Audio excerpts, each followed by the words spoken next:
Joining me now, Saul Weisenberg, Fox News contributor and former deputy independent counsel, and Mike Davis, a former law clerk for Justice Gorsuch and attorney.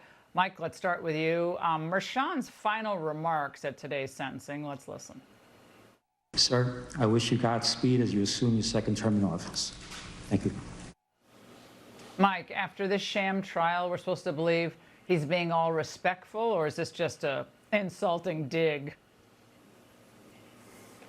This Democrat Manhattan judge, Juan Merchan, is partisan. He's corrupt. He's dangerous. He took our country to the brink. The American people heard all of these allegations and all of this so-called evidence with all this lawfare run by these Biden Democrats all over the country, and the American people delivered our verdict on November 5th.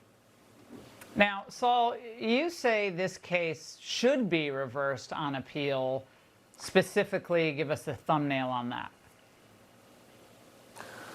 Well, let me begin by saying I consider this the most nakedly political misuse and abuse of the criminal justice system in American history.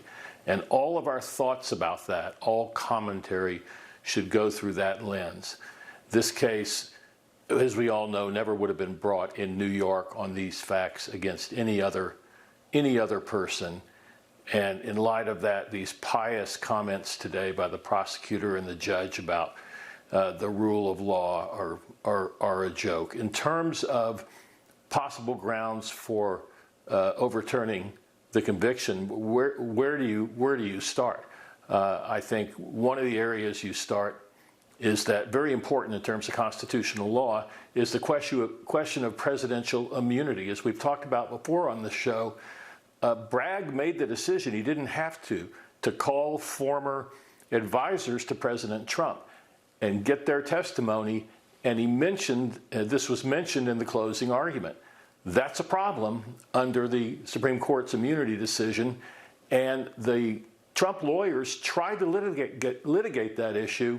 The Supreme Court hadn't ruled yet, but they wanted to litigate that issue before it went to the jury, and the judge wouldn't let them do it. So I think that's a powerful potential ground, but there are many others.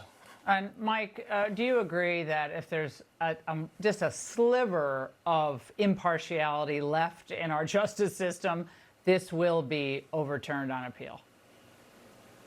There's no question this case is going to get overturned on appeal for many different reasons. As Saul was talking about, presidential immunity is one of the key ones, but also the fact this judge did not tell the jury that they had to unanimously agree on what the underlying crime was that somehow turned this bookkeeping misdemeanor into 34 felonies against the president. Look, Merchan didn't sentence President Trump to prison after 34 felonies. That tells you all we need to know. This was lawfare and election interference.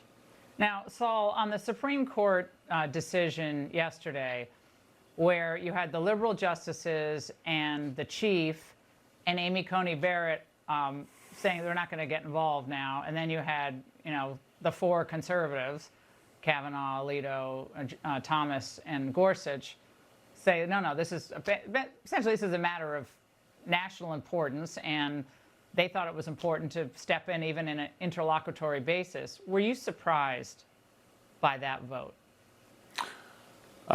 Well, I wasn't surprised by the result. Actually, I was a little surprised that it was so close. But keep in mind, all they wanted to do, the four dissenters, was to hear the case. They thought that the motion should be heard, not necessarily what they would decide.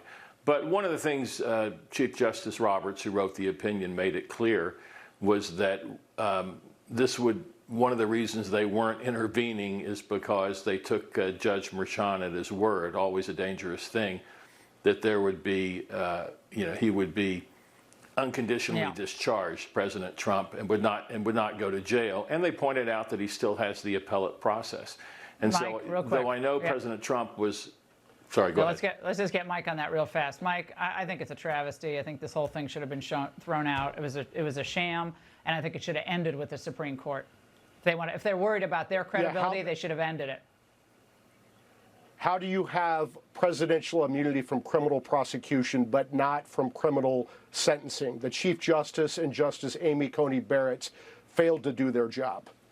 All right, Saul, Mike, both of you, thank you so much.